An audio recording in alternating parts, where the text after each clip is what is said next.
हरे कृष्णा। सभी को स्वागत है हमारे आज के वीडियो में।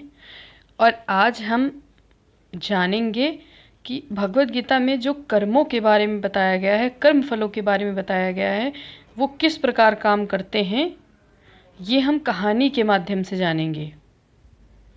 तो आज की इस कहानी का जो शीर्षक है वो है कर्म फल कैसे काम करता है। तो इस प्रश्न का उत्तर हम कहानी के माध्यम से जानते हैं। आइए। एक बार एक राजा आवश्यक मंदों को अपनी महल के आंगन में भोजन करा रहा था। राजा का रसोइया खुले आंगन में भोजन पका रहा था।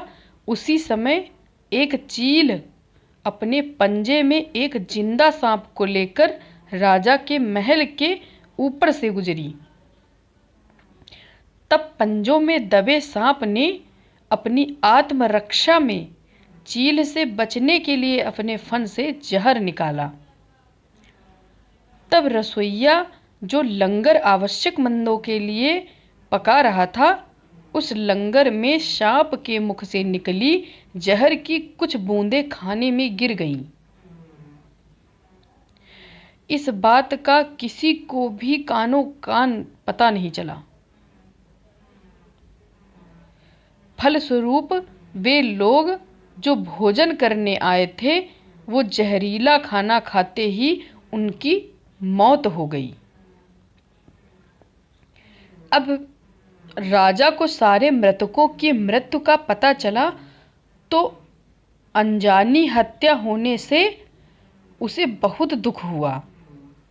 ऐसे में अब दंडाधिकारी यानी यमराज के लिए फैसला लेना मुश्किल हो गया कि इस पाप कर्म का फल किसके खाते में जाएगा।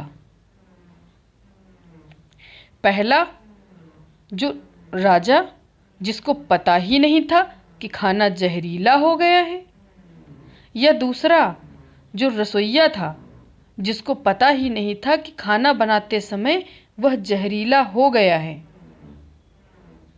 तीसरा, चील जो जहरीला सांप लिए राजा के ऊपर महल के ऊपर से गुजरी। या चौथा, वह सांप जिसने अपनी आत्मरक्षा में जहर निकाला।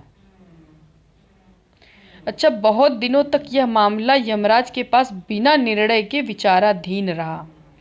फिर कुछ समय बाद कुछ लोग राजा से मिलने उस राज्य में आए और उन्होंने किसी महिला से महल का रास्ता पूछा। उस महिला ने महल का रास्ता तो बता दिया, पर रास्ता बताने के साथ साथ उन लोगों से ये भी कह दिया कि देखो भाई, जरा ध्यान रखना, वह राजा आप जैसे लोगों को खाने में जहर देकर मार देता है। बस जैसे ही उस महिला ने ये शब्द कहे, उसी समय यमराज ने निर्णय ले लिया कि उन मृत लोगों की मृत्यु के पाप का फल इस महिला के खाते में जाएगा और इसे उस पाप का फल भुगतना पड़ेगा। यमराज के दूतों ने पूछा, प्रभु ऐसा क्यों, जबकि उन मृत लोगों की हत्या में उस महिला की तो कोई भूमिका भी नहीं है, तो उसको क्यों सजा, उसके खाते में ये क्यों जाएगा। तब यमराज ने कहा कि भाई देखो, जब कोई व्यक्ति पाप करता है, ध्यान से सुनना, जब कोई व्यक्ति पाप करता है तब उसे बड़ा आनंद मिलता है, पर उन मृत लोगों की हत्या से ना तो राजा को आनंद मिला और ना ही उस रसोइया को आनंद मिला, ना ही उस सांप को आनंद मिला और ना उस चील को आनंद मिला, पर उस पाप कर्म की घटना की बुराई करने के भाव से बखान कर रही उस महिला को बेहद आनंद मिला। इसलिए राजा के उस अनजाने पाप कर्म का फल अब इस महिला के खाते में जाएगा।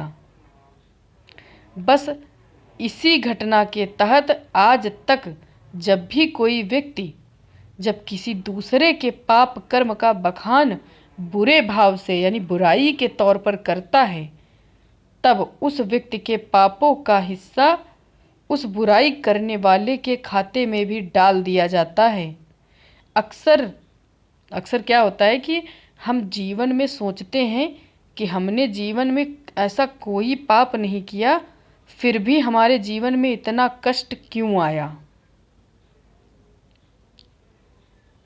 तो समझ जाइए, ये कष्ट और कहीं से नहीं बल्कि लोगों की बुराई करने के कारण उनके पाप कर्मों से आया होता है, जो बुराई करते ही हमारे खाते में ट्रांसफ़र होती रहती है।